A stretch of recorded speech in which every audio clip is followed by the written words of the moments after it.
இன்றைய தினம்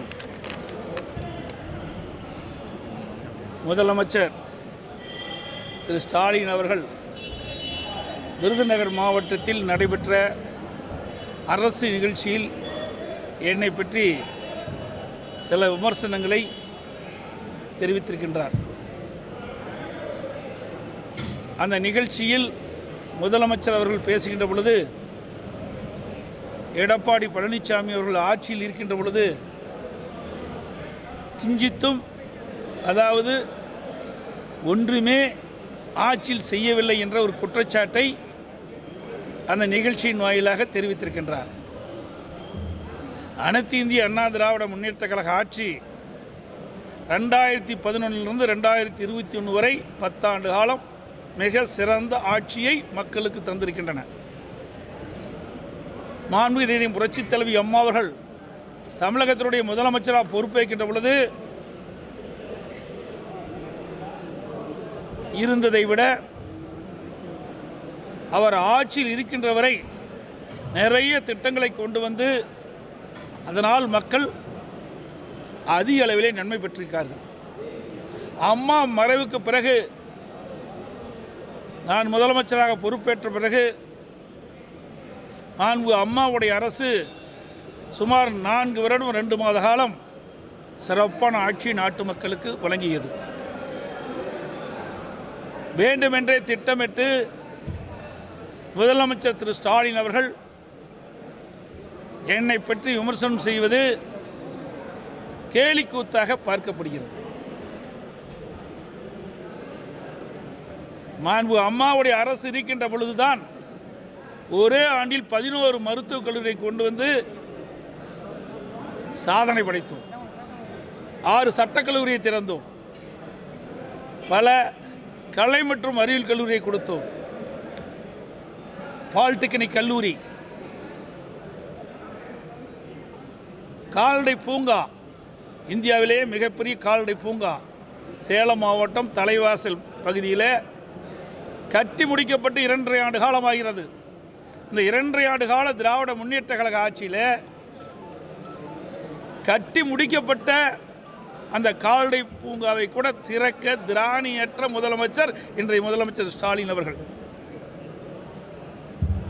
அதிமுக ஆட்சியில் கொண்டு வரப்பட்ட திட்டம் என்ற ஒரே காரணத்திற்காக முழுக்க முழுக்க மாநில நிதியிலிருந்து கட்டப்பட்ட அந்த கால்நடை பூங்கா ஆராய்ச்சி நிலையத்தை இன்று வரை திறக்கவில்லை. அதோடு சேலம் மாவட்டத்தில் வறண்ட ஏரிகளுக்கு மேட்டூர் அணை நிரம்பி உபரி நீர் வெளியேறுகின்ற பொழுது மேட்டூர் அணையிலிருந்து நீரேற்றின் மூலமாக அந்த வறண்ட ஏரிகளுக்கு நீர் நிரப்புகின்ற திட்டம் சுமார் 565 கோடி ரூபாயில் நானே அடிக்கல் நாட்டப்பட்டு முதற்கட்ட பணி முடிக்கப்பட்டு 6 ஏரிகளுக்கு நீர் நிரப்புகின்ற அந்த திட்டத்தை நான் துவக்கி வைத்தேன். இன்றைக்கு ஆட்சி பொறுப்பேற்று 42 மாத காலம் ஆகிறது. திட்டமிட்டு அதிமுக ஆட்சியில் கொண்டு வரப்பட்ட திட்டம் என்ற ஒரே காரணத்திற்காக இன்று வரை அந்த திட்டத்தை முழுமை பெறவில்லை, முடக்கி வைத்திருக்கின்றார்கள். இப்படி திராணியற்ற அரசாங்கம்தான் திராவிட மாடல் ஆட்சியிலே பார்க்கப்படுகிறது. அதோட அத்திக்கடவு அவனாசி திட்டம் கிடப்பில் தான் கிடக்குது, இன்னும் முழுமையாக நிறைவேற்றலை. அதோட திரு ஸ்டாலின் அவர்கள் துணை முதலமைச்சர் இருந்த காலகட்டத்தில் இந்த டெல்டா மாவட்ட விவசாயிகள் பாதிக்கக்கூடிய ஹைட்ரோ கார்பன் மீத்தேன் திட்டத்திற்கு புரிந்துணர்வு ஒப்பந்தம் போட்டவர் அன்றைக்கு அமைச்சராக இருந்தவர் துணை முதலமைச்சர் இருந்த திரு ஸ்டாலின் அவர்கள். விவசாயிகள் அச்சத்தில் உறங்கி போயிருந்தார்கள். டெல்டா மாவட்ட விவசாயிகள் தன்னுடைய நிலம் பறிபோய் விடுமோ என்ற அச்சத்தில் இருந்த விவசாயிகளுக்கு அப்படியே வயிற்றிலே பால் வார்ப்பதை போல அம்மாவுடைய அரசு இருக்கின்ற பொழுது பாதுகாக்கப்பட்ட வேளாண் மண்டலத்தை கொண்டு வந்து திரு ஸ்டாலின் போட்ட புரிந்துணர்வு ஒப்பந்தத்துக்கு முற்றுப்புள்ளி வைத்த அரசாங்கம் அதிமுக அரசாங்கம். இப்படி பல திட்டங்களை நாங்கள் நிறைவேற்றி கொடுத்திருக்கிறோம். ஒரு திட்டம் இல்லை, 2 திட்டம் இல்லை, பல திட்டங்களை தமிழ்நாட்டு மக்களுக்காக அதிமுக ஆட்சி இருக்கின்ற பொழுது நிறைவேற்றப்பட்டிருக்கின்றது. அதோட 2000 அம்மா மினி கிளினிக்கை கொண்டு வந்தோம். ஏழை எளிய மக்களுக்கு அந்தந்த பகுதியிலேயே அம்மா மினி கிளினிக்கை கொண்டு வந்து அந்த ஏழை மக்களுக்கு அங்கேயே இலவசமாக சிகிச்சை அளிக்கக்கூடிய திட்டம், அற்புதமான திட்டம் அம்மா மினி கிளினிக். அதையும் முடக்கிய அரசாங்கம், அதை ரத்து செய்த அரசாங்கம் இன்றைய விடியா திமுக அரசு. அதுபோல் மாண்பு இதயம் புரட்சி தலைவி அம்மாவர்கள் அரசு பள்ளியில் படிக்கின்ற மாணவர்கள் கல்வி அறிவு பெற வேண்டும், விஞ்ஞான கல்வி கிடைக்க வேண்டும். அப்படி அற்புதமான கல்வி கிடைப்பதற்காக மடிக்கணினி திட்டத்தை கொண்டு வந்தார்கள். அதையும் ரத்து செய்த அரசாங்கம் தான் திராவிட முன்னேற்ற கழக அரசாங்கம். அதோட இன்றைய தினம் டெல்டா மாவட்டத்தில் இருக்கின்ற விவசாயிகள் எல்லாம் நடவு செய்கின்ற காலகட்டம், விதைக்கின்ற காலகட்டம். இப்படி இந்த காலகட்டத்தில் உரம் தேவை. அந்த உரத்தை கூட விவசாயிகளுக்கு முழுமையாக கிடைக்கவில்லை. இப்படி திராணற்ற அரசாங்கம், திறமையற்ற அரசாங்கம் இன்றைக்கு தமிழகத்திலே நடைபெற்று கொண்டிருக்கின்றது. அதோடு திராவிட முன்னேற்ற கழகம் 2021 சட்டமன்ற பொதுத் தேர்தலின் போது நிறைவேற்ற முடியாத அறிவிப்புகள்லாம் வெளியிட்டார்கள். சுமார் 525 அறிவிப்புகள் வெளியிட்டாங்க. அதில் ஒரு 10% அறிவிப்பு கூட இதுவரைக்கும் நிறைவேற்றப்பட முடியல. இப்படி மக்களை ஏமாற்றி கவர்ச்சிகரமான அறிவிப்பை கொடுத்து கொல்லைப்புறத்தின் வழியாக ஆட்சிக்கு வந்தவர் தான் திரு ஸ்டாலின் அவர்கள். அது மறந்து பேசி கொண்டிருக்கின்றார். அனைத்து இந்திய அண்ணா திராவிட முன்னேற்ற கழக ஆட்சியில் பல்வேறு திட்டங்களை நாங்கள் நிறைவேற்றியிருக்கிறோம். இன்றைக்கு கோவையில் பிரதான சாலை, அந்த சாலை அதிகமான போக்குவரத்து நெரிசல் சாலை. அப்படி அந்த சாலையில் 1952 கோடி ரூபாய் மதிப்பீட்டில் பிரம்மாண்டமான உயர்மட்ட பாலம் கட்டுவதற்கு அடிக்கல் நாட்டப்பட்டு அந்த பணிகள் அதிமுக ஆட்சி இருக்கின்ற போது 70% பணிகள் நிறைவேற்றப்பட்டன. இன்றைக்கு திராவிட முன்னேற்ற கழக ஆட்சிக்கு வந்து 42 மாத காலத்தில் எஞ்சிய பணிகள் இதுவரை முடிக்கல. அது பார்த்திங்கன்னா லட்சுமி மில்லிருந்து சின்னிமலை வரைக்கும் இருக்கிற அந்த உயர்மட்ட பாலம், காவிரி குண்டாறு திட்டம், நீண்ட காலமாக விவசாயிகளுடைய கனவு திட்டம். இன்றைக்கு 5 மாவட்ட மக்கள் பயன்பெறுவாங்க. இன்றைக்கு காவிரி குண்டாறு திட்டம் நிறைவேற்றுகின்ற பொழுது இன்றைக்கு திருச்சி மாவட்டம், அதோட புதுக்கோட்டை மாவட்டம், சிவகங்கை மாவட்டம், விருதுநகர் மாவட்டம், அதோட ராமநாதபுரம் மாவட்டம் 5 மாவட்ட விவசாயிகளுக்கு தேவையான நீர் அங்கங்கே ஏரியிலே நிரப்பப்பட்டு நிலத்தடி நீர் உயர்ந்து விவசாயிகளுக்கு தேவையான நீர் கிடைக்கக்கூடிய அற்புதமான திட்டம். அந்த திட்டத்தை கிடப்பில் போட்டிருக்கிறாங்க.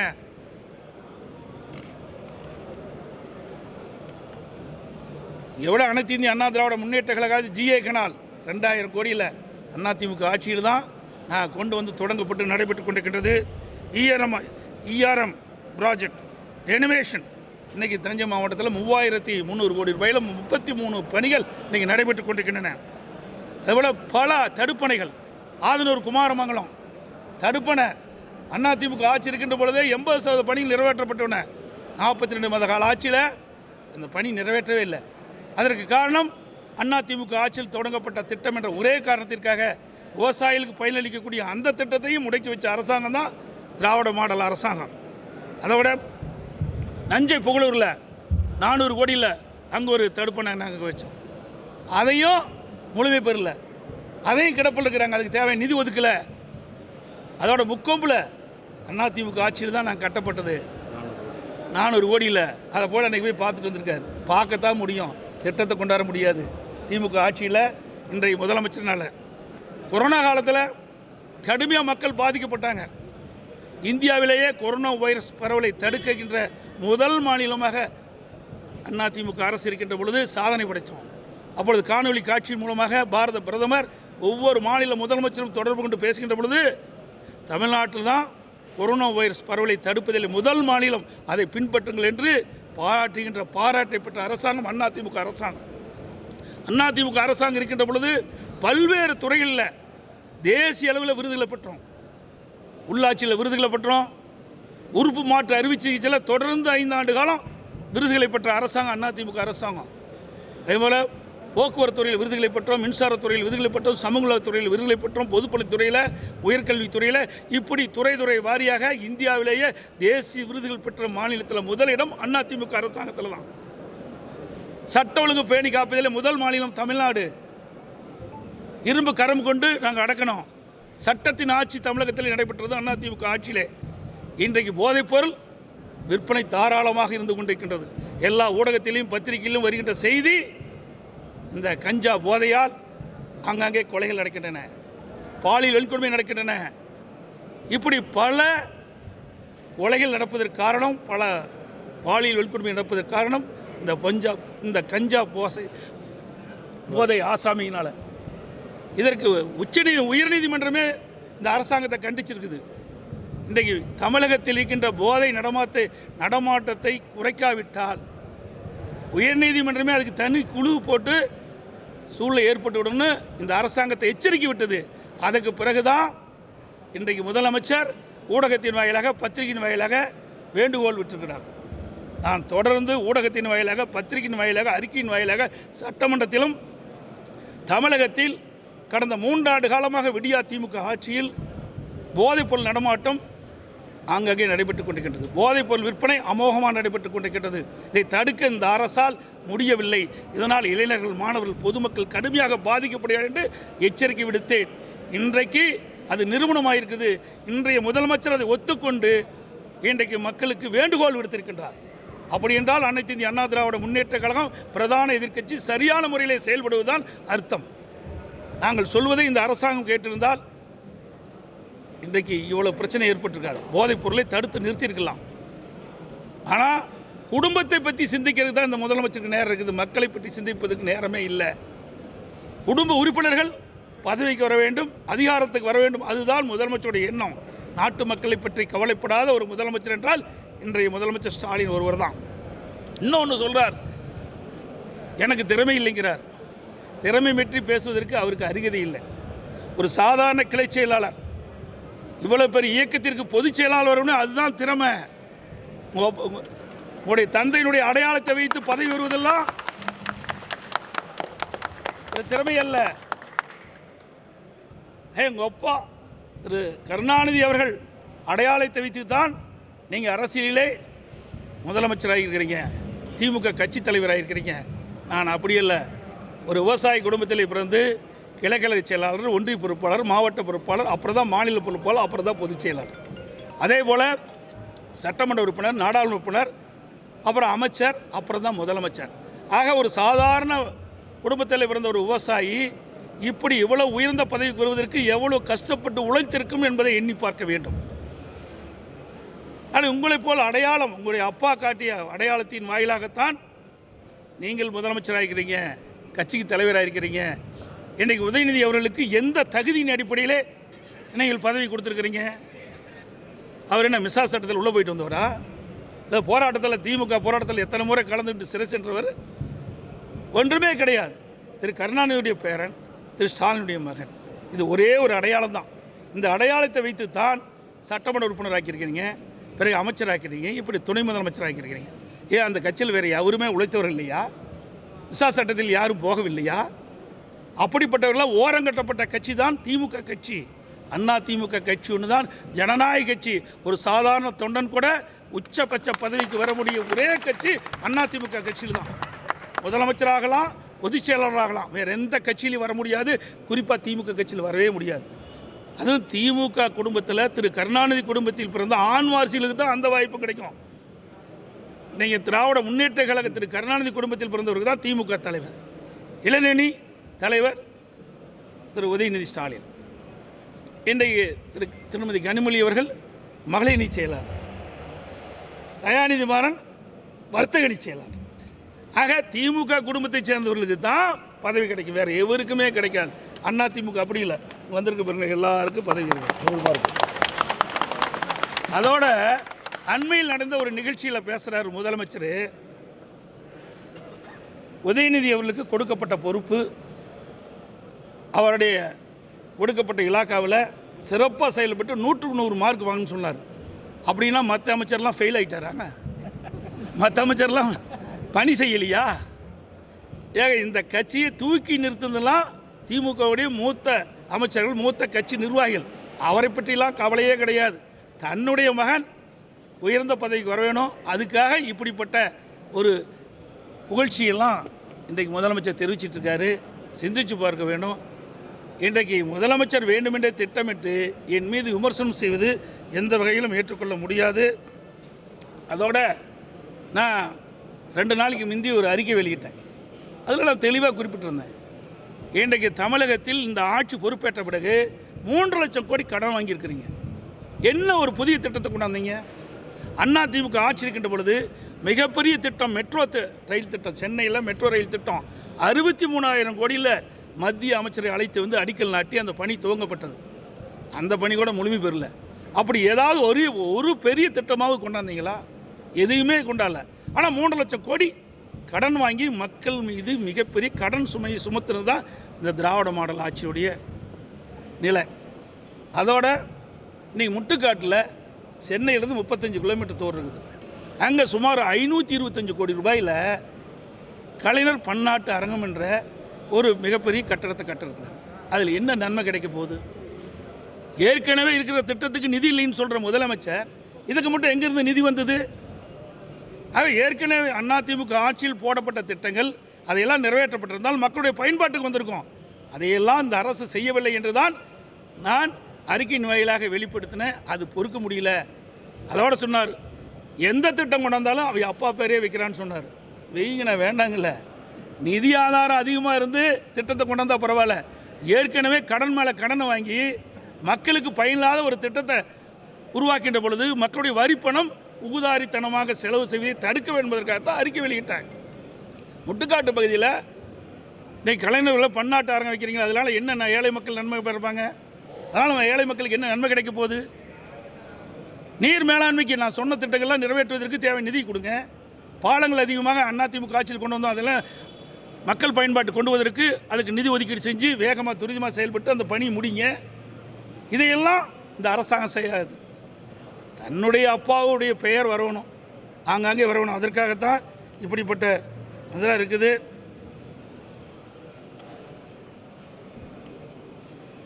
ஆகவே வேண்டுமென்றே திட்டமிட்டு திராவிட முன்னேற்றக் கழக தலைவர் இன்றைய முதலமைச்சர் ஸ்டாலின் அவர்கள் என் மீது அவருடைய வஞ்சகத்தை தீர்ப்பதற்கு என்னை பற்றி வேண்டுமென்றே திட்டமிட்டு விமர்சனம் செய்திருக்கின்றார். சிந்தித்து பார்க்க வேண்டும். திரு கருணாநிதி குடும்பத்தில் மட்டும் திரு ஸ்டாலின் பிறக்கவில்லை என்றால் ஒரு கவுன்சில் கூட ஆக முடியாது. அந்த அளவுக்கு திறமையில்லாத ஒருவர் என்னை பற்றி விமர்சனம் செய்வதற்கு என்ன தகுதி இருக்குது? இப்பொழுது இந்த தொலைக்காட்சியின் வாயிலாக தெரிவிக்கிறேன். நான் அம்மா முதலமைச்சர் இருந்த காலகட்டத்தில் கூட விட்டுருங்க, ஏன்னா அதை பற்றி அவர் தொட மாட்டேங்கிறார். நான் முதலமைச்சர் இருக்கிற காலத்தில் என்னென்ன சாதனை செய்கிறேன் என்று புள்ளி உரத்தோடு துண்டு சீட்டு இல்லாமல் நான் சொல்கிறேன். திரு ஸ்டாலின் அவர்களே, நீங்கள் முதலமைச்சராக பொறுப்பேற்ற பிறகு என்னென்ன திட்டத்தை தமிழ்நாட்டு மக்களுக்கு கொண்டு வருவதில்லை என்று நீங்கள் பேசுங்க. நீங்கள் போடுகின்ற மேடைக்கே நான் வர்றேன். பகிரங்கமாக மக்களிடத்தில் உங்களுடைய திட்டத்தை சொல்லுங்கள், நான் எங்களுடைய திட்டத்தை சொல்கிறேன். மக்களே தீர்ப்பு கொடுக்கட்டும், அதுக்கு நாங்கள் தயார். ஆனால் வேண்டுமென்றே திட்டமிட்டு அவதூறு செய்தியை பரப்பினால் ஒருபோதும் நாங்கள் ஏற்றுக்கொள்ள மாட்டோம். அதற்கு தகுந்த பதிலடி அப்பப்போ கொடுப்போம். 2026 சரியான அறிவிப்பு கொடுத்துருக்குறாங்க. இப்படி ஒவ்வொருவரையும் ஏமாற்றி ஆட்சிக்கு வந்தவர்களுக்கு அவர்களுக்கு கொடுக்கின்ற பரிசு அது சரியாக இருக்கும். அதாவது அதிமுக சிந்திச்சிங்க, இன்னும் கூட்டணியே அமைக்காத போது ஒரு கற்பனையான கேள்விக்கு நாங்கள் எப்படி பதில் சொல்ல முடியும்? உங்களோட கூட்டணிக்கு பாமகவையும் பாஜகவையும் வரவேற்க கதவு திறந்து வச்சிருக்கீங்களா? கதவை திறந்து வச்சுருது, கதவு மூடுறதெல்லாம் அப்படிலாம் கிடையாது. அதெல்லாம் மற்ற கட்சியில் அப்படி இருக்கும். அதிமுக வரது பொறுத்த வரைக்கும் ஒத்த கருத்துடைய கட்சிகள்லாம் இன்றைக்கு ஒன்று சேர்ந்து இந்த லஞ்ச லாவணியமுள்ள இந்த அரசை மக்களோட ஆட்சி அகற்ற வேண்டும் என்பதுதான் எங்களுடைய நிலைப்பாடு. ஒத்த கருத்துக்கள் உள்ள கட்சி எதாவது நினைக்கிறீங்க? அது யார் வராங்களோ அவையில் ஒத்த கருத்துடைய கட்சி தான். எங்களுடைய கட்சியோடு எங்கள் கட்சியுடைய கொள்கையின் அடிப்படையில் யாரெல்லாம் எங்களோடு விருப்பப்பட்டு வர்றார்களோ அவர்களெல்லாம் ஒத்த கருத்துள்ள கட்சி தான் சார். அதாவது முதல் நல்லா ஊடக நண்பர்களும் பத்திரிகை நண்பர்களும் தெரிவித்துக்கொள்கிறேன், தேர்தல் என்பது அவ்வப்போது வருகின்றது. 5 ஆண்டுக்கு ஒரு முறை சட்டமன்ற தேர்தல், நாடாளுமன்ற தேர்தல். அரசியல் சூழ்நிலைக்கு தக்கவர் தான் கூட்டணி அமைக்கிறார். அந்த தேர்தலுக்கு நெருங்கின்ற பொழுது தான் அந்த கூட்டணி யாரோட தலைமையில் யார் கூட்டணி இருப்பாங்க என்று தெரிய வரும். அதுக்கு முந்தி எது சொன்னாலும் நிற்காது. எல்லா அரசியல் கட்சியுமே 1.5 வருஷம் தேர்தலுக்கு இருக்கு, ஆனால் இப்பயே ஒரு பதட்டத்துக்கு வந்த மாதிரி தான். மடியில் கனம் இருந்தால் வழியில் பயம் இருக்கும், மடியில் கனம் இல்லை எங்களுக்கு வழியில் பயம் இல்லை. மடியில் கனம் இருக்குது, வழியில் பயம் இருக்குது. அதனால் இந்த ஆட்சியில் ஏதாவது செஞ்சுருந்தா தானே மக்களை போய் சந்திக்க முடியும். இன்றைக்கும் அனைத்து இந்திய அண்ணா திராவிட முன்னேற்ற கழக ஆட்சியில் போடப்பட்ட திட்டங்கள் சிறப்பான திட்டங்கள் என்று நாட்டு மக்கள் பேசுகிறாங்க. அவ்வளோ திட்டங்களை கொடுத்துருக்குறோம். இன்றைக்கி திமுகவில் ஒரு திட்டமாக சொல்லுங்கள் பார்க்கலாம். நான் சொன்னேனே, இவ்வளவு திட்டத்தை சொல்லிக்கிறேனே. இன்றைக்கி கூட சொல்கிறார் முதலமைச்சர், எங்கள் அவனியாபுரத்துலேயே என்னது கட்டினேன் அலங்காநல்லூரில் இன்றைக்கு அந்த ஜல்லிக்கட்டு வீரர்களுடைய அந்த காலை அடக்கின்ற ஒரு வாடிவாசல் ஒரு ஜல்லிக்கட்டு அரங்கத்தை கட்டுன்னு சொல்கிறார். அந்த அரங்கத்தையாவது முழுமையாக கட்டினீங்களா? அது விளையாட்டு மைதானம் மாதிரி கட்டிருக்காரு. அந்த வாடிவாசல் என்பது அதற்கு ஏற்றவாறு வடிவமைக்கணும். அது கூட செய்ய முடியாத ஒரு முதலமைச்சர் தான் இன்றைய முதலமைச்சர். திமுக கூட்டணி இருக்கிறவங்கலாம் எங்கள் கூட்டணி பலமாக இருக்குன்னு சொல்லிக்கிட்டே இருக்காங்க. உடையாது 2020 நாங்கள் தொடருவோம். அதான் ஐயப்பாடு ஏற்பட்டு விட்டது. அதுக்கு மிகப்பெரிய சந்தேகம் மனசில் விழுந்துட்டுது. ஏன்னா இந்த ஆட்சியை மூன்றாண்டு காலம் விமர்சிக்காத அந்த கூட்டணியில் அங்கம் வைக்கின்ற கட்சிகள் இப்போ விமர்சனம் செய்து என்று சொன்னால் என்ன பொருள்? கூட்டணியில் விரிசல் வந்து விட்டதாக தானே மக்கள் நினைப்பாங்க. கடந்த திராவிட முன்னேற்ற கழக ஆட்சி ஏற்பட்டு 42 மாத காலம் ஆகுது. இதற்கு முன்பு இந்த கூட்டணி கட்சிகள்லாம் திமுக அரசு மீது எந்த குறையும் சொல்லலை. இப்போ குறை சொல்ல ஆரம்பிக்கின்ற பொழுது அப்போ விரிசல் வந்த மாதிரி தானே மக்கள் நினைப்பாங்க. அப்போது இந்த ஆட்சியில் எதுவுமே நடக்கலை. அதனால் இன்றைக்கு கூட்டணியில் உடைகின்ற சூழ்நிலை வரும் என்ற எதிர்பார்ப்பு மக்களிடத்தில் இருக்குது. நாங்கள் என்ன ஏற்படுத்துகிறோம்? நாங்களே நிலையாக இருக்குன்னு சொல்கிறோம். அதான் அவர் தம்பி சொன்ன மாதிரி நாங்கள் உறுதியாக இருக்கிறோம், ஸ்ட்ராங்காக இருக்கிறோம் அப்படின்னு நாங்கள் ஒன்றும் சொல்லலையே. அந்த கூட்டணியில் அங்கே வைக்கின்ற திமுக கூட்டணியில் அங்கே வைக்கின்ற கட்சிகள் தான் சொல்லுது. ஏன் உங்களுக்கு அந்த சந்தேகம் வருது? அப்படின்னு ஒரு சந்தேகம் வந்தாவே மக்கள் சந்தேகப்படுவாங்கள்ல, அந்த கருத்து வெளியில் வரும்ல. இப்போ நீங்களே ஒரு கேள்வி கேட்குறீங்களே, எந்த அடிப்படையில் கேள்வி கேட்குறீங்க? அங்கே ஒரு சந்தேகம் ஏற்படும் போது தான் அந்த கேள்வி இங்கே எழுது. எது சார் நான் தான் சொல்லிட்டேனே. அதாவது இன்னும் 1.5 ஆண்டு காலம் தேர்தலுக்கு இருக்குது. தேர்தல் நெருங்கின்ற பொழுது தான் யாருடன் யார் கூட்டணி என்பது தெளிவு தெரியும். அதிமுகவை பொறுத்த வரைக்கும் எங்களுடைய தலைமையை ஏற்று ஒத்த கருத்துடைய கட்சிகள்லாம் இணைக்கப்பட்டு மக்கள் விரோத திராவிட முன்னேற்ற கழக ஆட்சியை அகற்றுவதுதான் எங்களுடைய நோக்கம். அந்த நோக்கத்தின் அடிப்படையில் தான் நாங்கள் செயல்படுவோம். அந்த நோக்கத்தின் அடிப்படையில் தான் மக்களை சந்தித்து தேர்தலில் நாங்கள் நிற்போம். அனைத்து ஊடகங்களுக்கும் பத்திரிகைகளுக்கும் நன்றி, வணக்கம்.